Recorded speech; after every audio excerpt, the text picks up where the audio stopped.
From the Newstalk ZB newsroom, this is Newsfix.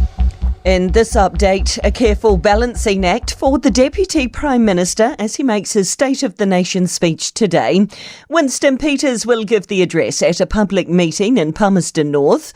Political editor Jason Walls says Peters will likely make his usual jibes at political opponents in the media, but he also needs to outline what he's delivered. We're not going to see campaign mode Winston, but we're also not going to see statesman Winston either. I think we're going to find something in between. He needs to give his base something. A Ukrainian missile attacks killed 2 people in western Russia and a separate drone strike set an oil refinery ablaze on the second day of an election that President Vladimir Putin has accused Ukraine of trying to disrupt. Ukraine has staged repeated strikes this week on Russian refineries.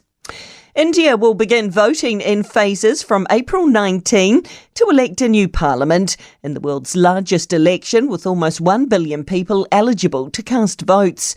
The election pits two-term Prime Minister Narendra Modi against a bickering alliance of 24 opposition parties. And new research has found more than half of New Zealanders are unable to sleep soundly throughout the night. The ResMed Global Sleep Survey assessed more than 36,000 people across 17 countries and included New Zealand for the first time. The research showed 56% of Kiwis struggle with interrupted sleep, with almost a quarter saying it's for as long as they can remember. Sleep physiologist Terry Candy says sleeping at regular times and waking at the same time each day, including weekends, can definitely help. In terms of getting a good night's sleep every night, we are absolute creatures of habit and our bodies love consistency. And that's news. I'm Donna Marie Lever.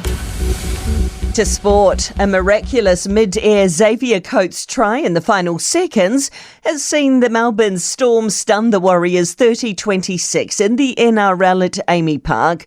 The Mount Smart team came from 18-6 down to lead 26-18 with only a few minutes remaining before tries to Ryan Pappenhausen and Coates in the 77th and 79th minutes saw the hosts break the Warriors' hearts. Coach Andrew Webster says they respect the Storm's tenacity and game plan. You know, when you've got a winger who can jump over a skyscraper and then put the ball down in the corner, it's pretty amazing, but it's hard to cheer them when you're feeling this way. The Blues have returned to third on the Super Rugby ladder after a scrappy 12-10 win over the Waratahs in Sydney. Meanwhile, the Chiefs are sweating on Anton Leonard-Brown's head knock in their 46-29 win over the Fijian Drua. And that's sport. For more news, listen to Newstalk ZB live on iHeartRadio.